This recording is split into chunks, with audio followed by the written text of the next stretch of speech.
चाचा ने लड़के को एक कील दी, फिर लड़के से कहा कि वह कील को सड़क के बीच में रख दे। जैसे ही कोई गुजरती कार का टायर पंचर हो जाता, वे मदद करने के लिए जा सकते थे और कार मालिक निश्चित रूप से उन्हें लिफ्ट देने के लिए राजी हो जाता। वाकई ज्यादा देर नहीं हुई थी कि एक कार का टायर ठीक उनके सामने पंचर हो गया, लेकिन नतीजा कुछ अलग था जैसा चाचा ने सोचा था।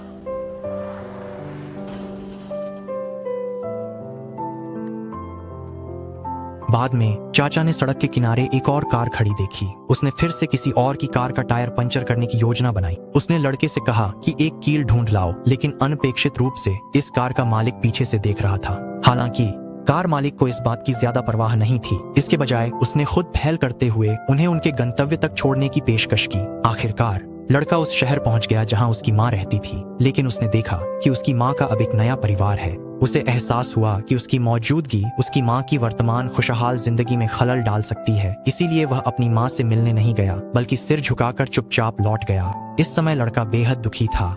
लड़के को खुश करने के लिए चाचा ने एक मोटरसाइकिल से एंजल विंड चाइम लेने की सोची। मोटरसाइकिल के मालिक दो डरावने दिखने वाले आदमी थे, इसलिए उसने खुद पहल करते हुए उनसे दोस्ताना बातचीत शुरू की।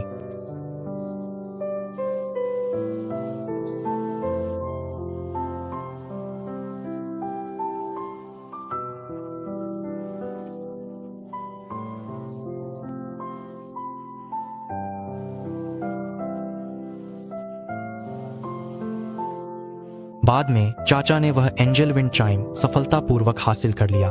जब चाचा विंड चाइम लेकर समुद्र किनारे लौटे, तब भी लड़का दुख में डूबा हुआ था और उससे बाहर नहीं निकल पाया था।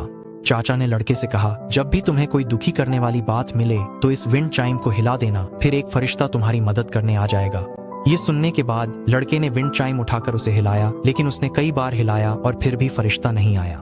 आखिर में चाचा ने रेत से एक फरिश्ता बनाया। फिर वे दोनों घर लौटने की यात्रा पर निकल पड़े। क्योंकि उनके पास पैसे नहीं थे, इसलिए दोनों को पूरा रास्ता पैदल ही चलना पड़ा। जब उन्हें भूख लगी तो चाचा खेत में जाकर मक्का चुराने लगे और संयोग से उसी कार मालिक से मिले जो खुद भी मक्का चुरा रहा था।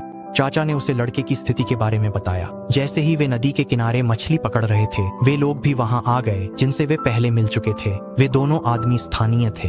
उन्होंने कहा कि इस नदी में बिल्कुल भी मछलियां नहीं हैं। चाचा ने अनमने अंदाज में जवाब दिया, अगर मछलियां नहीं हैं तो तुम आकर मछली बनने का नाटक कर लो। तो एक आदमी ने सोने की मछली का किरदार निभाना शुरू कर दिया। उसके बाद गंजे आदमी ने ऑक्टोपस बनने का नाटक किया। बाद में उन आदमियों में से एक ने एक तरबूज चुरा लिया। चाचा ने उसे दूसरों की चीजें चुराने के लिए डांटा, फिर खुद ही तरबूज उठाकर खाने लगे। उसके बाद उन्होंने डंडे से तरबूज फोड़ने का खेल खेला। चाचा के निर्देश पर लड़के ने सफलतापूर्वक तरबूज पर वार किया। फिर उन्होंने एक पेड़ से रस्सी बांधकर साथ में झूला झूलने